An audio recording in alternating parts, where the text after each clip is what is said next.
Alhamdulillah, Bismillahirrahmanirrahim. Wassalatu wassalamu ala Rasulillah. La haula wa la quwwata illa billah. Kepada yang terhormat Bapak Arif SPD selaku Kepala Sekolah SDN 2 Triharjo, kepada yang kami hormati segenap Bapak Ibu Dewan Guru SDN 2 Triharjo, pertama marilah kita mengucapkan puji syukur kehadirat Allah Subhanahu wa Ta'ala yang mana pada kesempatan siang hari ini kita masih diberi kesehatan, kita masih diberi keselamatan dalam acara diseminasi guru penggerak tahun 2022. Kedua kalinya sholawat serta salam tetap kita sanjungkan kepada beliau Nabi Agung Muhammad Sallallahu Alaihi Wasallam yang telah kita nantikan syafaatnya di yaumul qiyamah. Amin ya rabbal alamin. Bapak Ibu yang kami hormati, dalam rangkaian acara siang hari ini berikut kami sampaikan susunan acara. Yang pertama pembukaan, acara yang kedua menyanyikan lagu Indonesia Raya, acara yang ketiga sambutan Bapak Kepala Sekolah, acara yang keempat doa penutup, dan acara akan diakhiri dengan acara inti yaitu diseminasi aksi nyata budaya positif yang akan nanti disampaikan oleh Bapak Aris Mardianto Ketua SPD. Bapak Ibu yang kami hormati, marilah kita mulai acara pada siang hari ini dengan acara yang pertama pembukaan. Kita baca dengan bacaan Ummul Kitab. Al-Fatihah. A'udzubillahi minasyaitonir rajim. Bismillahirrahmanirrahim. Alhamdulillahirabbil alamin. Arrahmanirrahim. Maliki yaumiddin. Iyyaka na'budu wa iyyaka nasta'in. Ihdinas siratal mustaqim. Shiratal ladzina an'amta 'alaihim ghairil maghdubi 'alaihim waladdallin.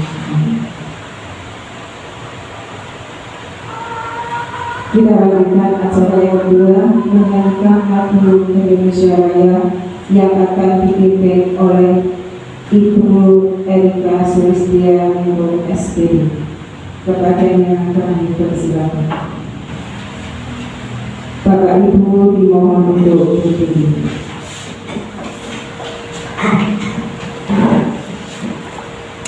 Hiduplah Indonesia.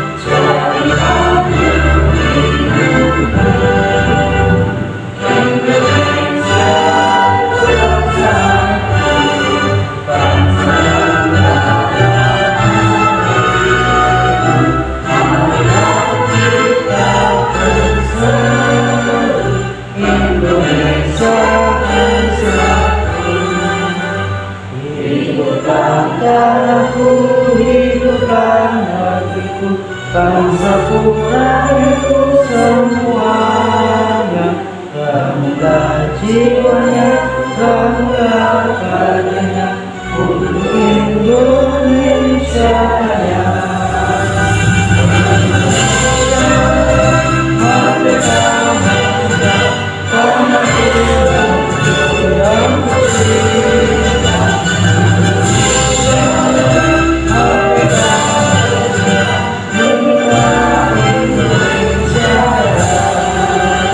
Indonesia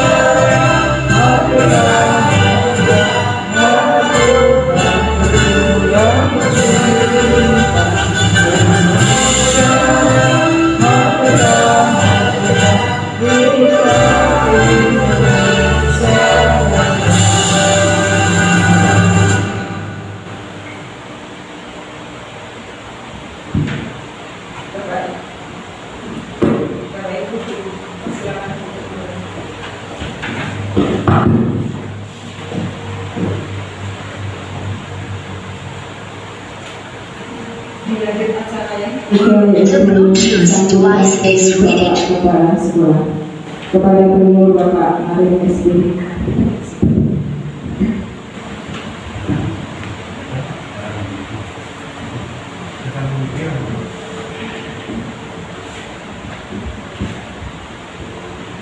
Assalamualaikum warahmatullahi wabarakatuh. Bismillah, alhamdulillah, wasyukurillah, mabadu. Bapak Ibu yang saya hormati,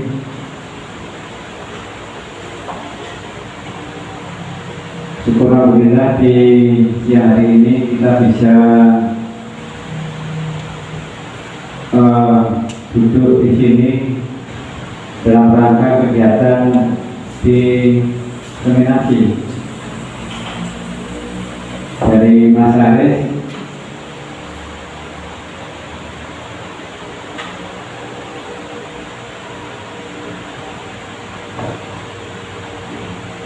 Kemudian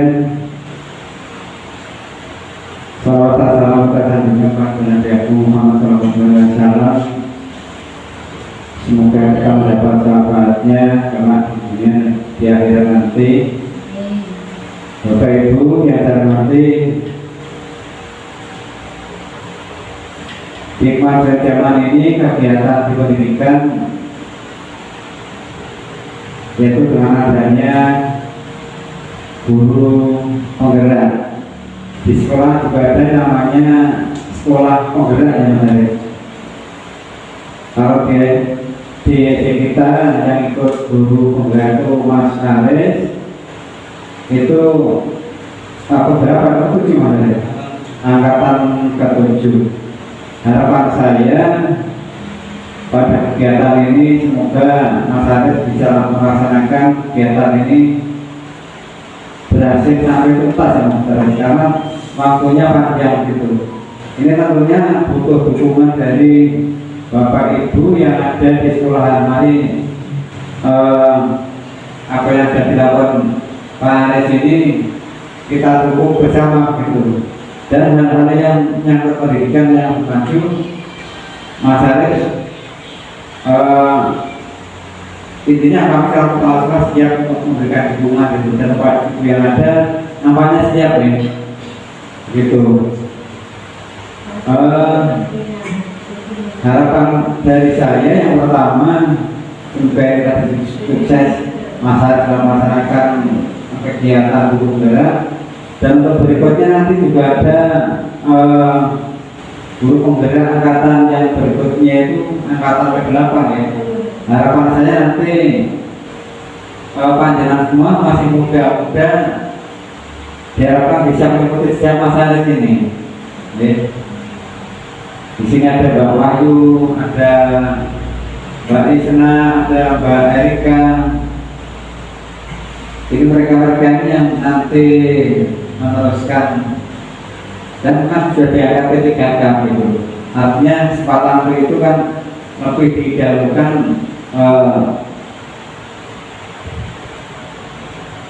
daripada yang lain yang belum terangkat gitu. Jadi harapan saya ini sukses, kemudian perlu kita memberikan dukungan. Yang ketiga dari panjenengan semuanya semoga bisa mengikuti jejak Mas Aris. Tentunya apa yang telah dari Mas Aris, alangkah baiknya semuanya dipraktekkan di sekolah ya Mas Aris, demi sekolah kita lebih maju. Alhamdulillah di pagi hari kegiatannya sudah cukup baik. Saya senang anak-anak tertata di pagi hari, yaitu dengan siapa anak untuk pelajaran di awal dari baris di halaman masuk, ada salam senyum sapa dari panjenengan semuanya. Setelah masuk di kelas ada kegiatan membaca Asmaul Husna, kemudian kegiatan literasi. Semuanya ini perlu kita dukung. Itu diantara salah satunya kegiatan ini diperoleh dari Mas Aris dalam kegiatan guru penggerak. Saya kira demikian dari saya Mas Aris. Kami mohon semuanya kompak untuk mendukung kegiatan guru penggerak Mas Haris ya. Demikian, saya kira wassalamualaikum warahmatullahi wabarakatuh. Terima kasih kami disampaikan. Acara yang keempat adalah doa penutup yang akan disampaikan oleh Ibu Zakia Ulfatul Naim SPDI. Kepadanya kami persilakan.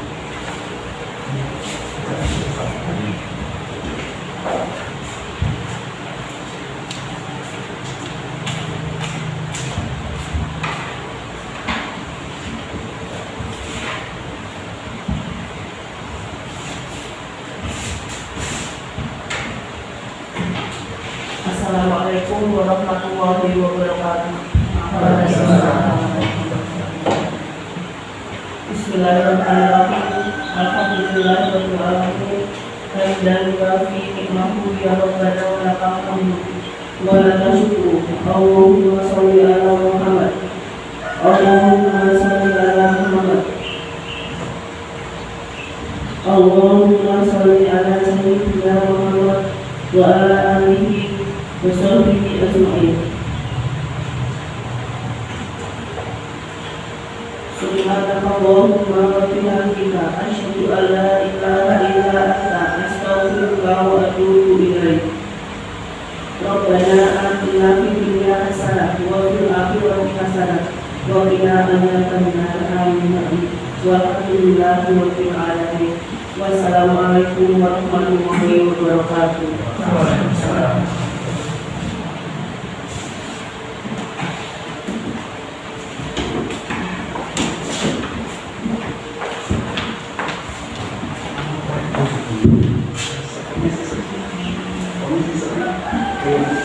Demikianlah rangkaian pembukaan acara diseminasi guru penggerak tahun 2022. Dari kami mohon maaf atas segala kekhilafan. Wallahul muwaffiq ila aqwamit thoriq. Wassalamualaikum warahmatullahi wabarakatuh. Berikut akan disampaikan acara diseminasi aksi nyata budaya positif yang akan disampaikan kepada beliau Bapak Aris Mardianto Nugroho SPD. Kepada beliau kami persilakan.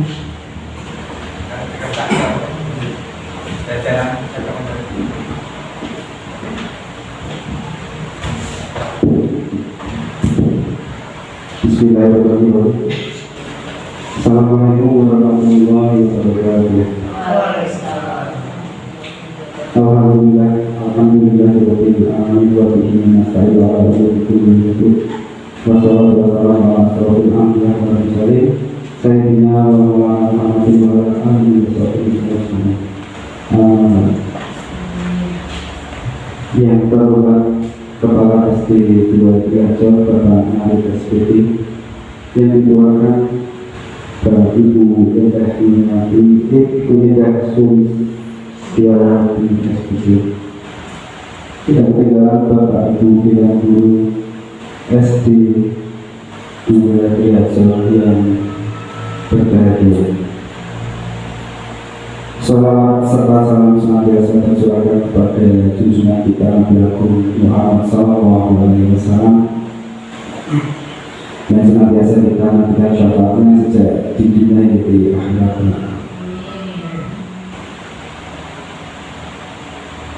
Pada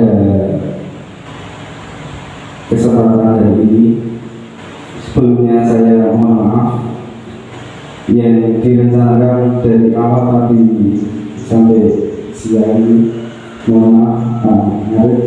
Kemudian terima kasih atas waktunya untuk Bapak Kepala Sekolah, juga Bapak Ibu Dewan Guru sekalian, atas waktu yang sudah diluangkan untuk kita bisa melakukan kegiatan pada siang hari ini.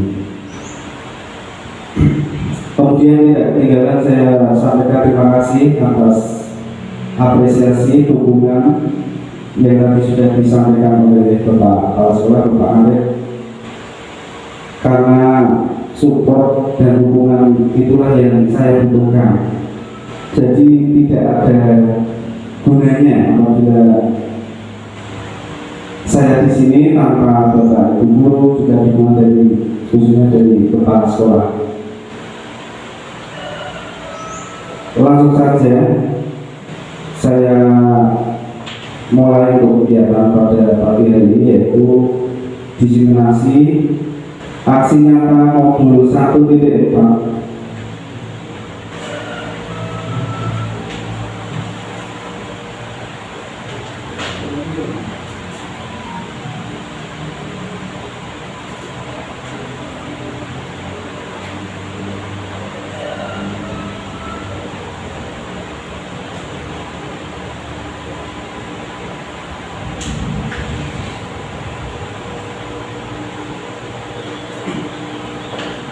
Dalam beberapa bulan yang lalu diawali dari modul 1, saya sudah menyelesaikan modul 1, yaitu dari modul 1 itu ada 1.1, 1.2, 1.3, dan ini yang modul yang terakhir 1.4, di mana dalam modul 1.4 ini ada tugas yang harus saya selesaikan, yaitu dari aksi nyata, yaitu diseminasi atau menyebarkan pemahaman dan pengalaman penerapan budaya positif.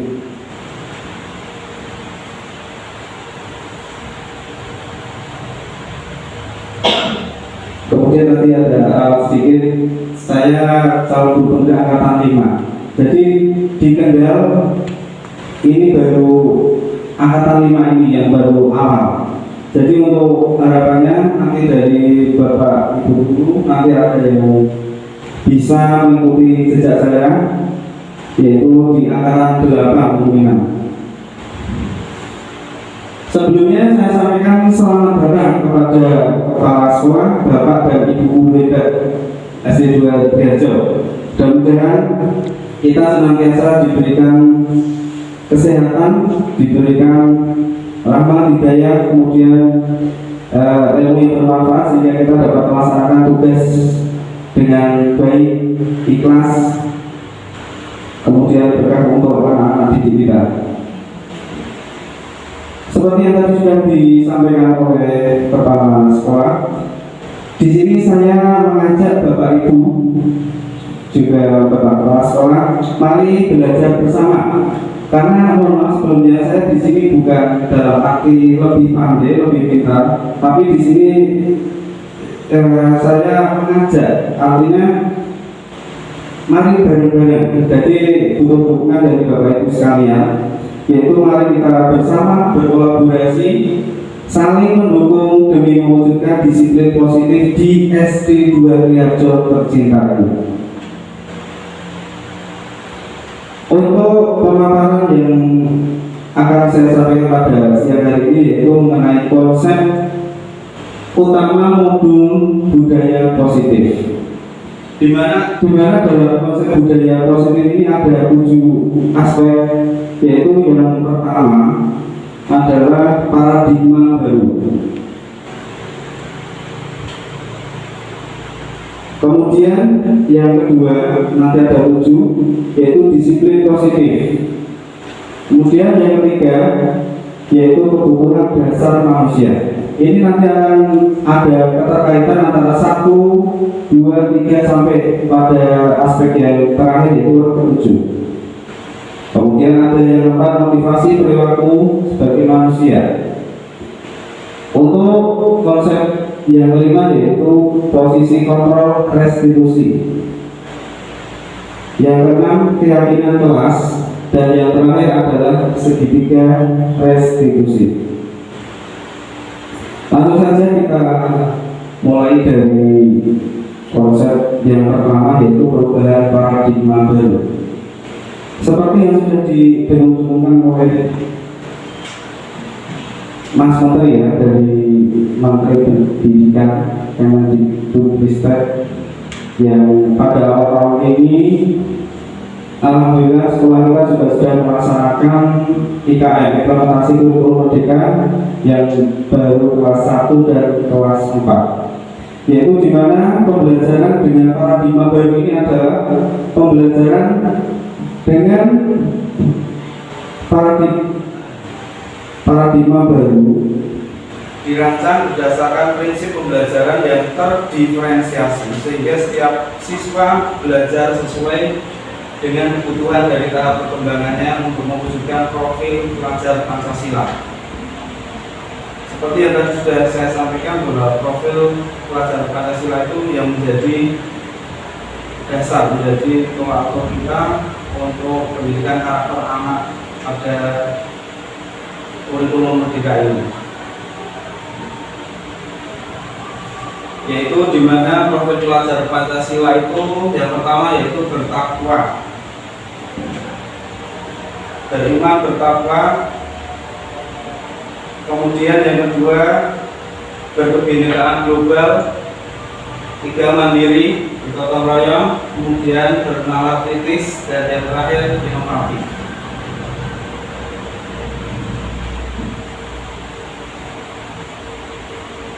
Dalam paradigma baru ini, pendidikan kita sudah meninggalkan pendidikan yang lama yaitu klasik, di mana pendidikan klasik itu kita melupakan bahwa anak didik kita itu disamaratakan, dalam artian sekarang setiap anak itu pasti mempunyai kompetensi masing-masing. Ada yang pintar gambar, mungkin dalam bidang yang lain, mungkin dalam ilmu matematikanya kurang, mungkin dalam seni bercerita lebih bagus, mungkin dalam gambarnya lebih bagus. Nah, dalam paradigma baru ini, terutama di kurikulum Merdeka, nanti anak itu diberikan kebebasan dalam arti sesuai dengan minat dan bakat dari masing-masing peserta didik kita. Kemudian untuk konsep yang kedua yaitu disiplin positif. Dalam budaya kita, maka kata disiplin dimaknai dengan sesuatu yang dilakukan seseorang pada orang lain untuk mendapatkan kepatuhan. Kita cenderung menghubungkan kata disiplin dengan ketidaknyamanan. Seringkali kita menekankan disiplin kepada murid atau peserta didik kita. Itu cenderung dalam penafsiran kita, dalam benak kita pasti disiplin itu berarti kolokasinya ketidaknyamanan, berarti di situ ada penekanan, bukan lahir dari dirinya masing-masing peserta didik. Sebagai seorang pendidik, tujuan kita adalah menciptakan anak-anak yang memiliki disiplin diri. Artinya disiplin itu muncul dari dalam dirinya sendiri, sehingga mereka bisa berperilaku dengan mengacu pada nilai-nilai kebaikan, nilai kebaikan secara umum, dan memiliki motivasi intrinsik. Dari intrinsik itu artinya dari dalam dirinya sendiri, bukan muncul dari ekstrinsik, berarti dari luar. Kalau ekstrinsik itu dari luar berarti ada tekanan, ada paksaan. Jadi di mana paradigma baru ini memunculkan supaya anak itu sadar diri akan kewajiban dia. Jadi bisa melakukan hal-hal yang disiplin, hal-hal yang baik, bersikap, tapi bukan dari paksaan orang lain atau dari unsur luar, tapi dari dalam dirinya sendiri. Seperti itu. Disiplin positif merupakan salah satu cara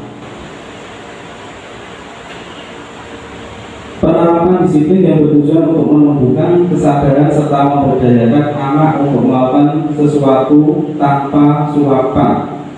Dalam arti suapan di sini adalah seperti sogokan atau istilahnya iming-iming, ya dalam bahasa Jawanya iming-iming, atau mungkin dia melakukan sesuatu tapi dengan pamrih maupun ancaman, bisa juga dalam hal hukuman. Jadi ada unsur keterpaksaan di sini. Itu yang diharapkan dari paradigma baru. Kemudian disiplin positif di sini adalah seperti itu. Kemudian yang mendasari disiplin itu adalah kebutuhan dasar manusia itu sendiri. Jadi sebagai makhluk sosial itu pasti mempunyai kebutuhan yang mendasari manusia itu. Yaitu yang pertama, kebutuhan dasar manusia adalah kebutuhan fisik, yaitu sandang, pangan, papan. Itu menjadi kebutuhan hidup untuk bertahan hidup. Kemudian yang berikutnya, kasih sayang dan rasa diterima. Dimanapun kita berada, entah itu di rumah, entah itu di sekolahan, ini dikhususkan untuk peserta didik kita ya Bapak Ibu. Jadi dimanapun peserta didik kita itu di sekolahan maupun di keluarga, itu pasti mempunyai keinginan ingin disayang dan ingin diterima di lingkungannya, di sekolahan, di rumah, di keluarga. Dia pasti mempunyai keinginan ingin diberi kasih sayang dan diterima di lingkungannya tersebut. Untuk yang berikutnya adalah penguasaan. Jadi kebutuhan dasar yang ketiga dari manusia itu adalah penguasaan. Jadi kita tidak heran bahwa di setiap kelas itu pasti ada anak. Salah satu anak, mungkin dua anak itu ada yang lebih berkuasa. Dan itu yang menjadi dasar kebutuhan manusia ingin menguasai, artinya ingin diakui oleh teman-temannya. Jadi ingin berkuasa. Jadi kita tidak heran bahwa anak-anak di sekolah kita di tiap kelas mungkin ada itu tingkatannya mungkin melebihi yang lain seperti itu. Untuk kebutuhan dasar yang selanjutnya adalah kebebasan. Jadi anak di dalam kelas itu pasti cenderung ingin mereka merasakan kebebasan, tidak terkekang, tidak dipaksa. Nah, itu yang menjadi tugas kita sebagai seorang guru itu ya kebebasan tetapi masih terkontrol. Dalam arti kebebasan tetapi tidak sebebas-bebasnya. Ada batasannya. Untuk selanjutnya kebutuhan dasar manusia yaitu kesenangan. Siapapun pasti berharap akan senang dimanapun, kapanpun. Ya, siapapun pasti akan mendapatkan kesenangan. Mungkin kesenangannya dengan mengganggu temannya, mungkin kesenangannya dengan menyendiri. Dan itulah karakter dari masing-masing anak, masing-masing dan. Oleh karena itu, yang menjadi tugas kita sebagai seorang pendidik itu adalah memahami karakter dari masing-masing peserta didik kita itu. Untuk selanjutnya yaitu motivasi perilaku manusia. Motivasi adalah yang mendorong kita sebagai penyemangat supaya kita berperilaku seyogyanya sebagai manusia yang baik tentunya. Motivasi merupakan dorongan yang timbul pada diri seseorang secara sadar. Berarti dia melakukan hal itu dengan penuh kesadaran atau tidak sadar untuk melakukan suatu tindakan dengan tujuan tertentu.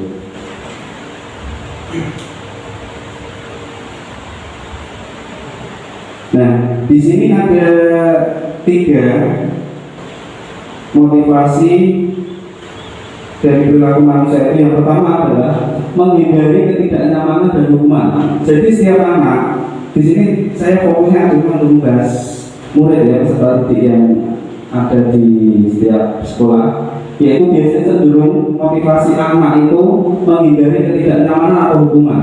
Dalam artian begini, dia melakukan sesuatu itu karena terpaksaan menghindari hukuman. Biasanya mungkin tidak mengerjakan tugas, kemudian dia hanya mengerjakan seadanya, hanya terkesan itu bukan dari dirinya sendiri bahwa itu adalah memang tugas dia, tapi dia mengerjakan hanya sekedarnya saja untuk menghindari hukuman. Nah, murid melakukan disiplin ini karena ia takut dihukum. Jadi ada unsur keterpaksaan. Ini adalah merupakan motivasi ekstrinsik, berarti bukan dari dirinya sendiri, tetapi dari unsur luar. Kemudian yang berikutnya, motivasi perilaku manusia atau di sini adalah murid yang kedua adalah mendapatkan imbalan atau penghargaan. Jadi anak-anak melakukan sesuatu hal yang baik itu bukan dikarenakan dari dalam dirinya sendiri, tapi mengharapkan sesuatu atau pamrih. Jadi kalau tidak diberi imbalan, dia tidak mau melaksanakan hal itu. Mulai melakukan disiplin karena yang beberapa lingkungan, dan ini juga termasuk dalam unsur ekstrinsik atau penghargaan dari orang lain. Jadi ketika tidak ada yang memberi penghargaan ataupun imbalan, dia mungkin tidak akan melakukan hal yang baik. Nah ini yang ketiga, ini hal yang harus kita laksanakan, yang harus kita lakukan, yang harus kita contoh, yaitu ini adalah motivasi intrinsik. Bagaimana kita bisa memunculkan motivasi intrinsik dari setiap peserta didik kita, yaitu menghargai nilai-nilai kebajikan, nilai-nilai kebaikan dari diri sendiri. Murid melakukan disiplin karena sadar bahwa dia melakukan hal ini memang untuk dirinya sendiri, berarti tidak mengharapkan imbalan maupun tidak untuk takut dihukum. Ini yang merupakan bagian dari paradigma baru. Kemudian konsep disiplin dengan identitas yang gagal. Ada juga dalam penerapan disiplin itu kegagalan itu pasti ada, tapi kita perlu untuk mencobanya, yaitu dengan pemberian hukuman. Seperti pemberian hukuman itu akan mengakibatkan menyakitkan. Setiap peserta didik apabila kita kenakan hukuman itu dia akan merasakan sakit, mungkin sakit hati, mungkin juga sakit fisik juga bisa, ya. Mungkin disuruh rusak atau kelelapan itu kan juga menyakitkan, mungkin bisa menimbulkan sakitnya itu mungkin malu dilihat teman-temannya, kemudian tidak nyaman. Misalnya dari anak-anak melakukan kesalahan, kemudian ada diberi sanksi, itu akan menimbulkan selain menyakitkan juga menimbulkan ketidaknyamanan.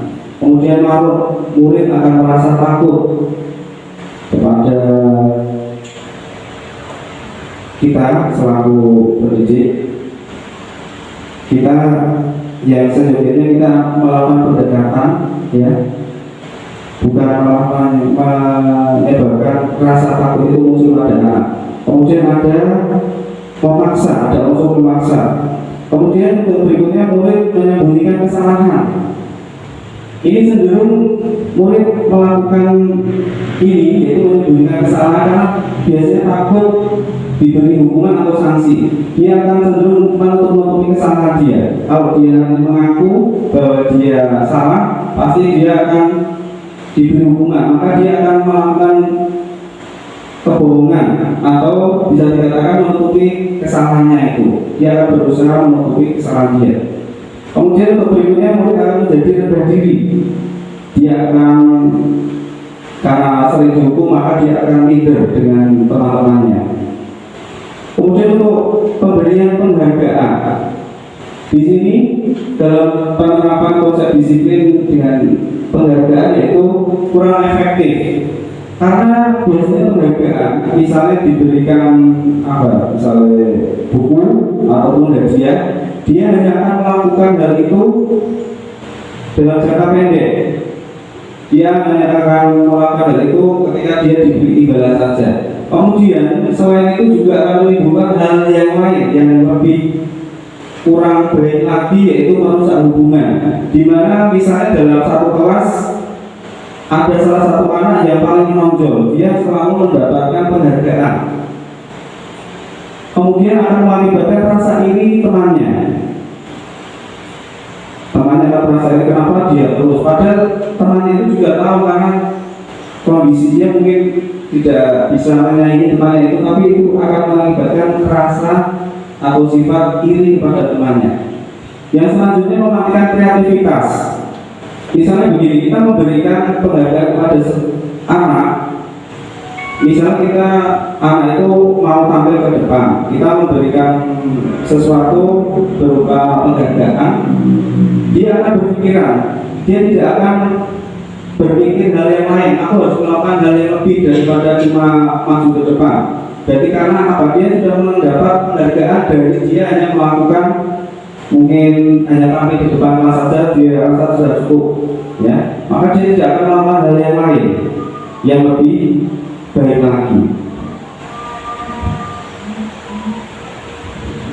Kemudian mendukung dengan sistem ranking seperti yang sudah kita laksanakan, ya. Mungkin sistem ranking itu mengakibatkan biasanya ada jarak antara anak yang lebih pandai, anak yang kurang, dan ada yang di bawahnya lagi. Itu akan menimbulkan rasa minder terhadap anak satu dengan anak yang lain.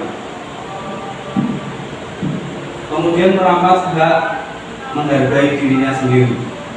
Dia akan lupa bahwa dia sudah melakukan hal itu dengan baik, tapi dia menghargai dirinya dengan berupa hanya imbalan saja. Untuk proses disiplin yang selanjutnya, identitas sukses. Ini konsekuensi itu yang harus didapat, yaitu penguatan jangka pendek. Jadi dengan memberikan konsekuensi, misalnya seorang siswa melakukan kesalahan, karena sudah konsekuensinya, misal diingatkan, misalnya datang terlambat, dia harus berdiri di depan kelas. Yaitu konsekuensi yang harus dia dapat, yang harus dia lakukan. Itu hanya sifatnya hanya jangka pendek, tidak akan berlangsung lama. Dalam artian ketika dia datang terlambat, tetapi mungkin bapak ibunya juga ada keperluan lain, dia tidak akan menyadari bahwa hal itu adalah hal yang kurang tepat.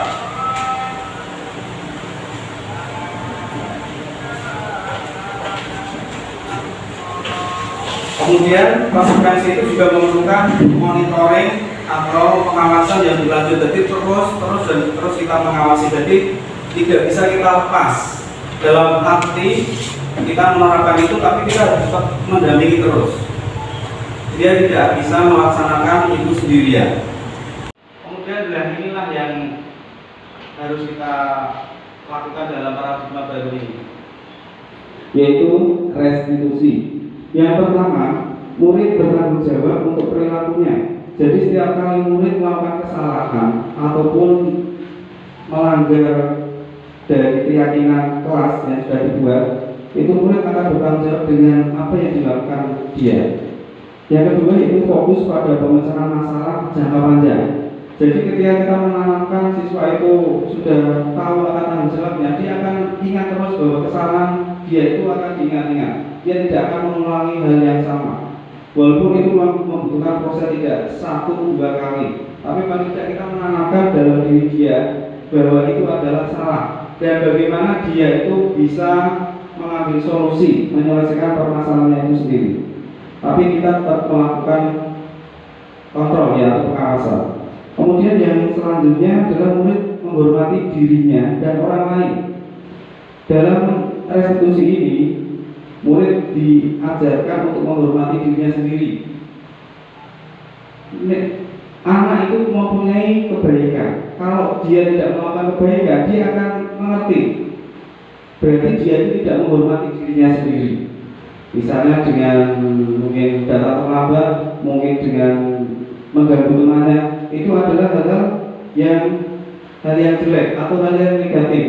Kalau dia melakukan hal itu, berarti sama halnya dia itu tidak melakukan atau tidak menghormati dirinya sendiri maupun orang lain. Kemudian yang keempat, yaitu teori kontrol, yaitu dirinya memegang kontrol sendiri. Kalau dalam dirinya sudah tertanam kebajikan, nilai-nilai kebaikan, dia akan mengontrol dirinya sendiri untuk melakukan hal-hal yang jelek, yang tidak baik. Dia bisa mengontrol dirinya, ya. Kemudian yang kelima, yaitu murid bersemangat memperbaiki kesalahannya sendiri. Dia akan sadar, akan melakukan kebaikan, dan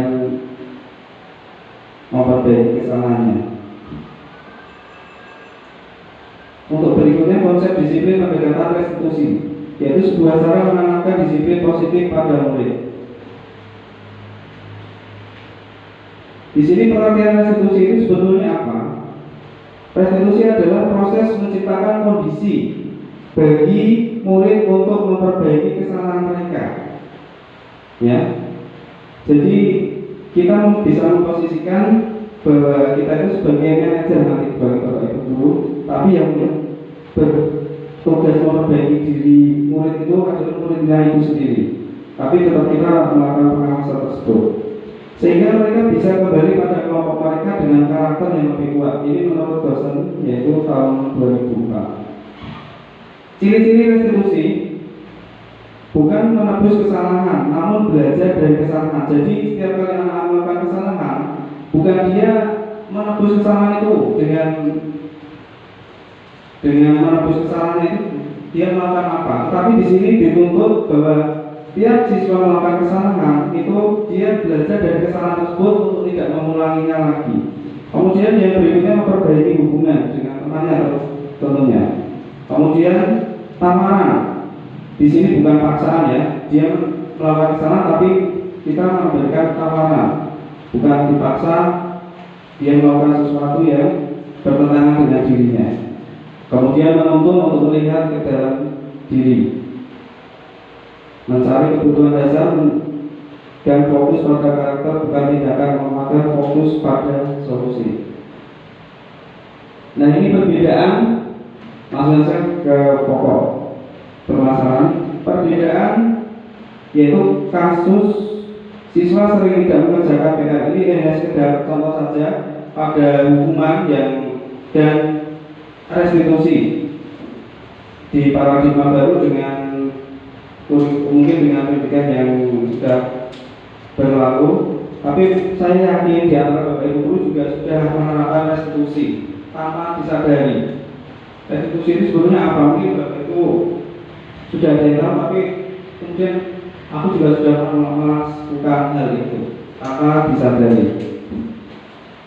Ini ada perbandingannya. Hukuman yaitu guru menghukum siswa tersebut berdiri di depan kelas. Ini contohnya. Ada satu kasus tapi penanganannya berbeda-beda. Yaitu yang pertama yaitu dengan hukuman. Guru menghukum siswa, misalnya contohnya saja diminta berdiri di kelas. Itu contoh saja. Mungkin dengan diberi hukuman yang lain, mungkin disuruh keluar mengerjakan tugas, ya. Yang lain mungkin ditambah lagi guru marah dan murid menjadi takut. Ini tentunya seperti ini. Tapi saya yakin di antara Bapak Ibu di sini semuanya tidak ada yang berkarakter sebagai penghukum. Semuanya luwes, baik, tidak ada yang mengakibatkan murid itu menjadi takut. Untuk berikutnya adalah konsekuensi. Guru memberikan konsekuensi untuk mengerjakan PR-nya saat istirahat. Nah, ini juga sudah lebih baik, tetapi ini sama saja, ini sebuah masih memberikan hukuman, walaupun ini ada keterkaitan dengan kesalahan yang dia buat. Dia mengerjakan tugas sampai 3 kali lipat. Kemudian guru tegas dan siswa menghormati peraturan tersebut. Ini juga masih dalam motivasi ekstensif, berarti ada keterpaksaan.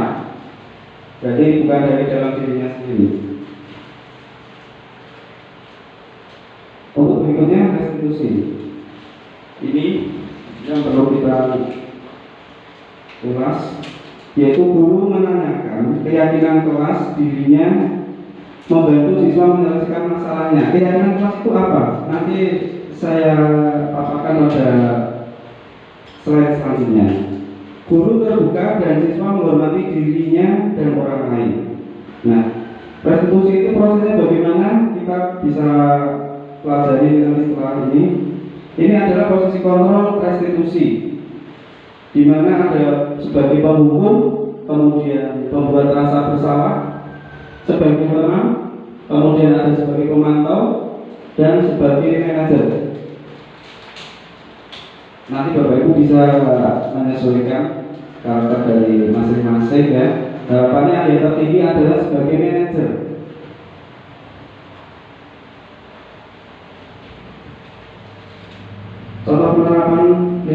kontrol, sebagai penghukum. Ini contoh saja, patuhi aturan, lalu berdiri di depan kelas. Ini adalah ucapan yang biasa disampaikan sebagai seorang penghukum. Kemudian pembuat rasa bersalah. Berapa kali Pak Guru harus memberitahu kamu, Pak Guru kecewa sama kamu. Dengan berkata seperti itu, anak itu akan cenderung merasa dirinya itu bersalah. Kemudian sebagai teman, ayolah yang tertib, buat Pak Guru bangga kali ini, tidak apa-apa kamu, ya, itu sebagai teman.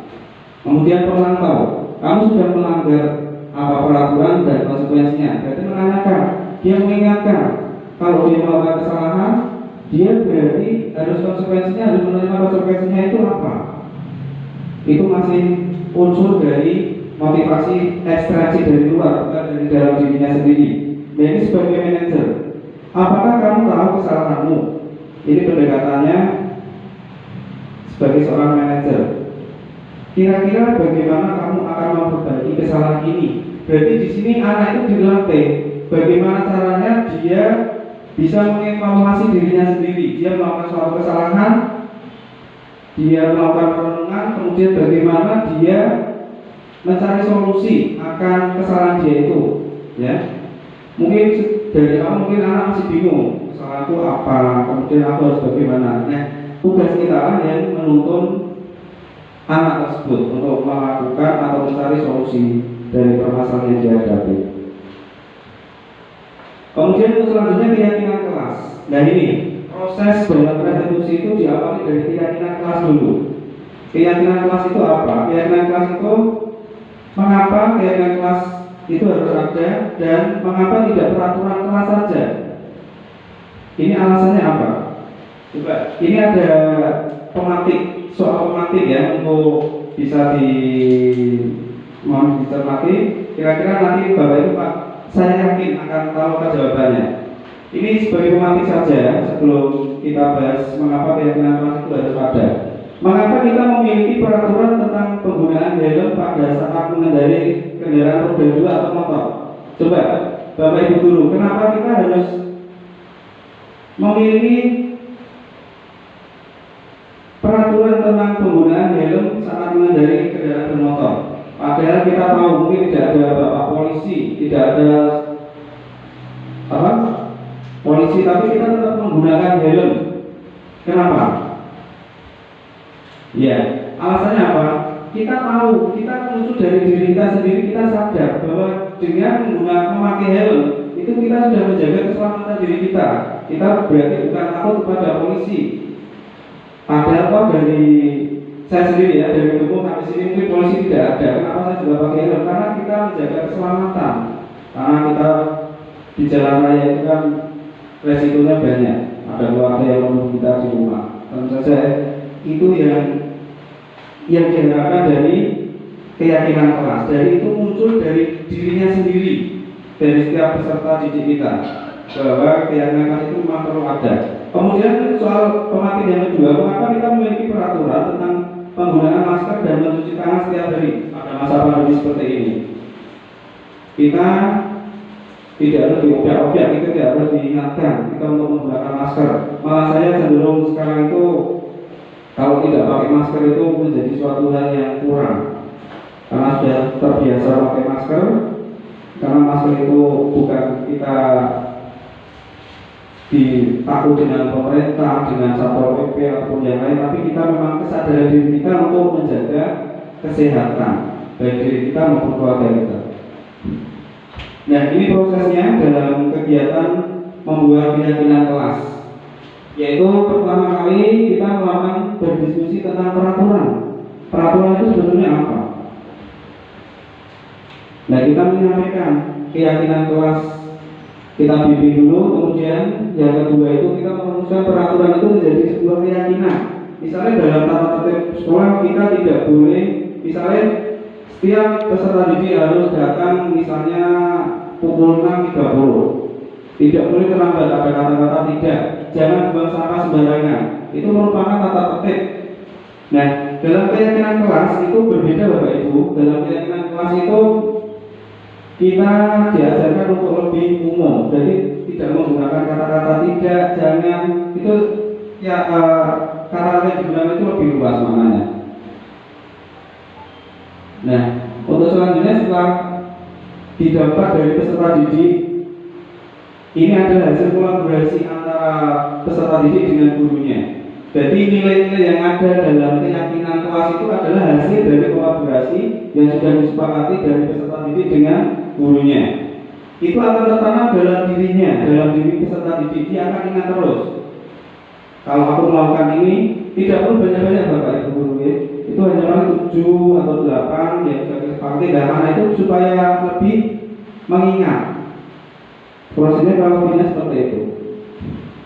Nah, ini hasil keyakinan kelas yang sudah saya buat, yaitu tadi sudah saya sampaikan bahwa misalnya murid tidak boleh terlambat, murid datang 30 menit sebelum pembelajaran dimulai. Itu kita bisa lebih buat lebih simpel. Kenapa dibuat lebih simpel atau sederhana? Karena akan mudah diingat oleh anak. Ini sangat luas sekali maknanya, walaupun hanya disiplin waktu. Itu artinya tidak hanya disiplin dalam berangkat, mungkin dalam istirahat juga, mungkin disiplin dalam mengerjakan tugas, disiplin dalam pulang setelah melakukan kegiatan di sekolah. Itu artinya maknanya sangat luas sekali. Jadi anak akan ingat kalau disiplin waktu itu artinya berarti dalam kondisi apapun, dalam keadaan bagaimanapun, dia akan ingat, dia akan melakukan hal yang tepat dengan waktu yang sudah dia rencanakan. Kemudian ini satu lagi ya, contoh sekedar contoh, belajar dengan penuh semangat. Artinya apa? Setiap siswa itu kan mempunyai niat dari rumah dia datang ke sekolah itu dengan niatan adalah untuk menuntut ilmu, dia untuk belajar.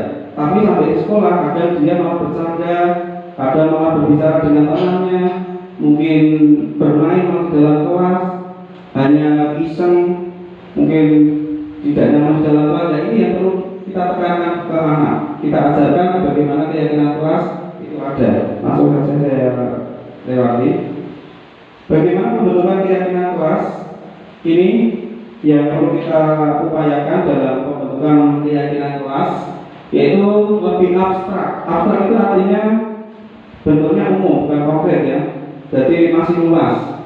Kemudian berupaya pernyataannya secara universal, berarti secara umum.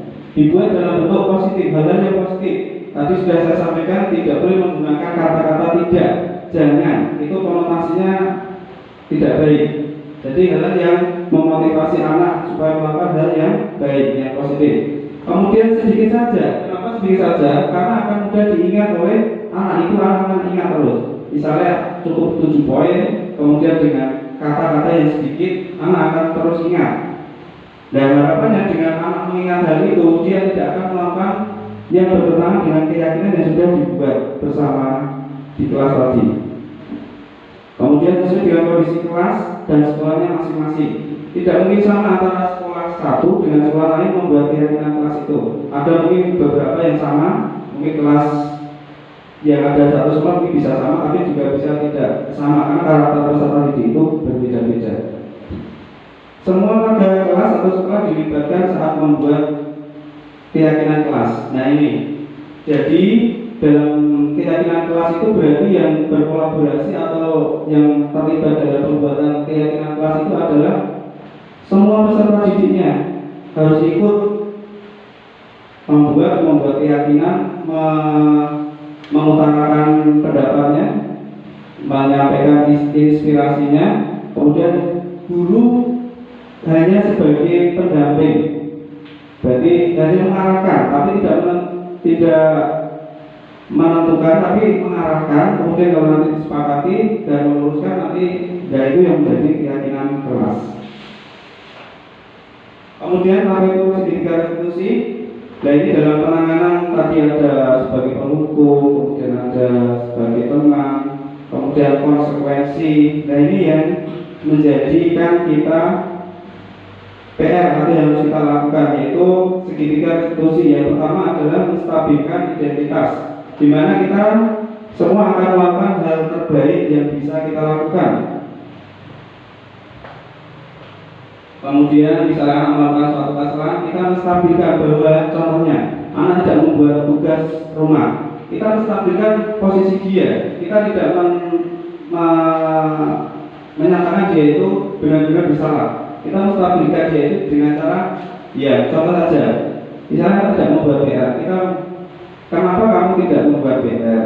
Kita tanya dulu. Kemudian untuk selanjutnya mungkin anak akan menjawab, mungkin alasannya kan bermacam-macam, mungkin dia ketiduran karena siang mungkin bermain, dan kita cari dulu akar permasalahannya di mana. Kemudian kita arahkan juga, setiap manusia itu pasti kan akan pernah melakukan suatu kesalahan. Nah seperti itu, jadi anak tidak akan terpojok atau mungkin tersudutkan bahwa dia itu melakukan kesalahan, karena setiap kesalahan itu pasti mempunyai alasan. Lalu yang kedua, validasi tindakan yang salah.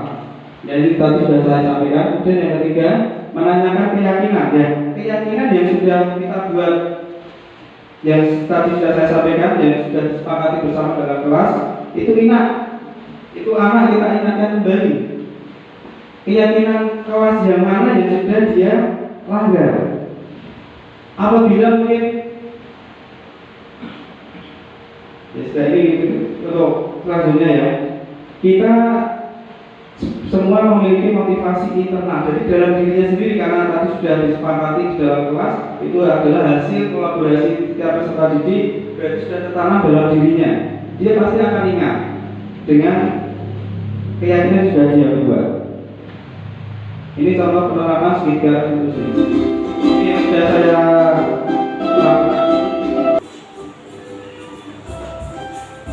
Baik Bapak Ibu Guru, Bapak Ibu sekalian yang saya hormati, ini contoh penerapan segitiga restitusi yang saya lakukan.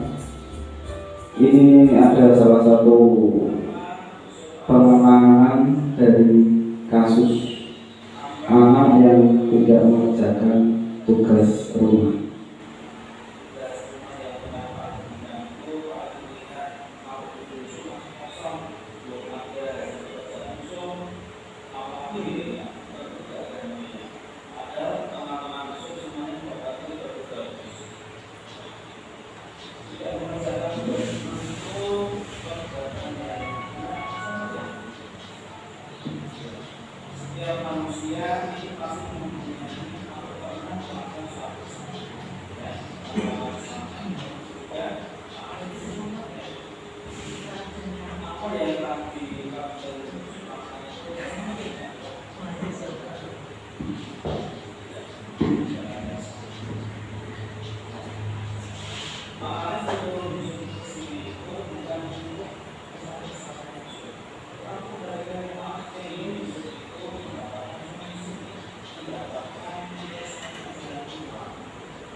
Nah, demikian ini yang saya contohkan dari penerapan segitiga restitusi di kelas saya.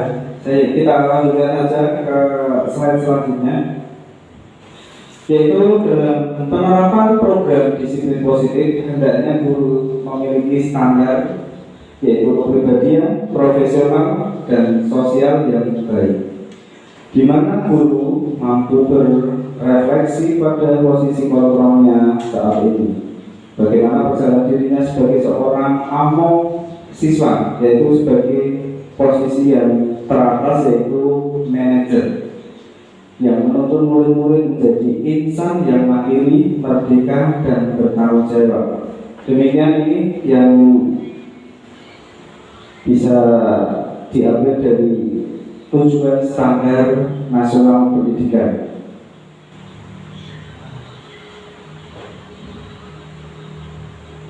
Terima kasih saya sampaikan kepada Bapak Ibu saya hormati, yang telah meluangkan waktunya, tenaganya. Waktu saya kembalikan kepada moderator. Silakan. Terima kasih kami sampaikan Bapak Ibu yang kami hormati. Demikian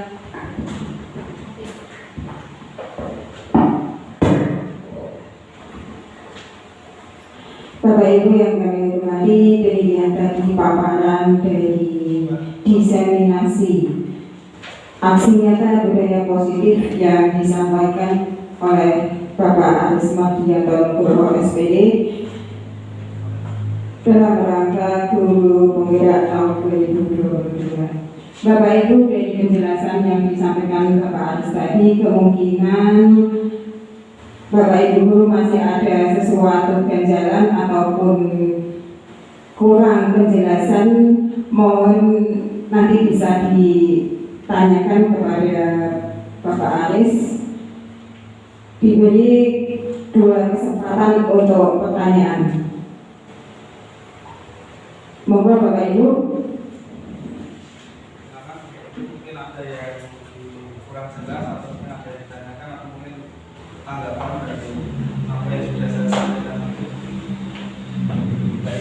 Ya, kepada Ibu Isna kami persilakan.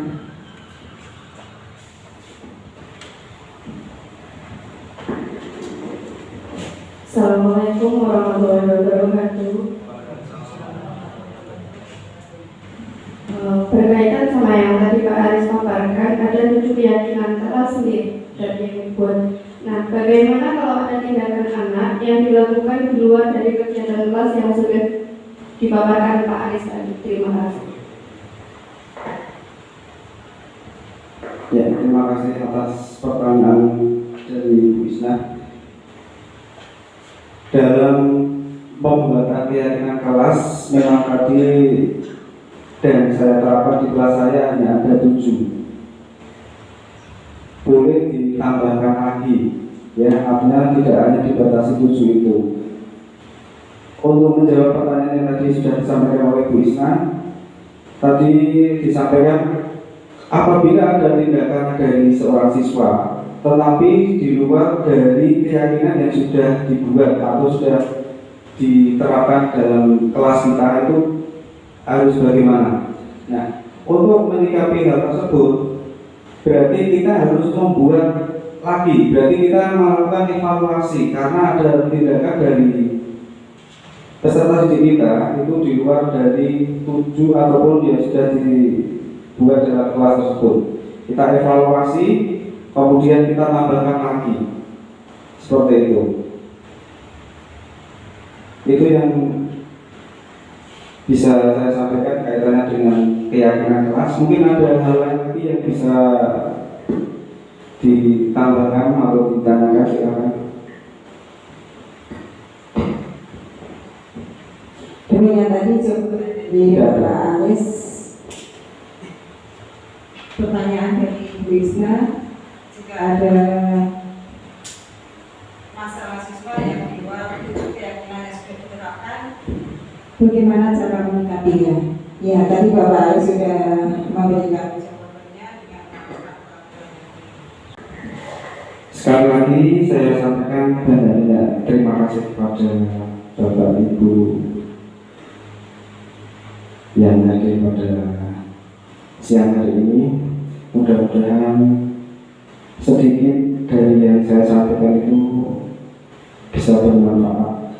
Saya mohon maaf sebesar-besarnya apabila dalam penyampaian diseminasi kali ini masih banyak kekurangannya. Kemudian tidak lupa saya berdoa senantiasa panjenengan Bapak Ibu semua senantiasa diberikan kesehatan, diberikan umur panjang, kemudian ilmu-ilmu yang bermanfaat bisa diberikan kepada peserta didik yang ada di SD 2 Triharjo.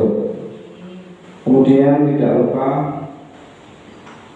apa yang tadi sudah disampaikan oleh Bu Endah, menanggapi apa yang tadi sudah disampaikan untuk paparan dari saya itu, bahwa kesimpulannya adalah memang benar untuk peserta didik itu tidak bisa berjalan sendiri. Tadi juga sedikit sudah saya sampaikan, berarti masih butuh tuntunan. Dalam filosofi Ki Hajar Dewantara memang diajarkan bahwa memanusiakan manusia atau humanis. Jadi seperti masih tetap membutuhkan tuntunan atau dituntun seperti itu.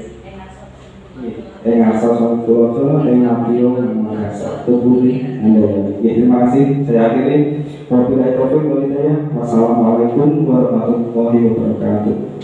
Untuk selanjutnya akan saya berikan kepada moderator. Terima kasih.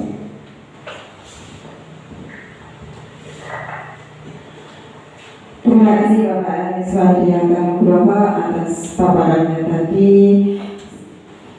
Banyak sekali ilmu yang sudah disampaikan. Semoga nanti ilmu yang beliau sampaikan dapat kita terapkan di sekolah kita demi kemajuan SDN 2 Triharjo.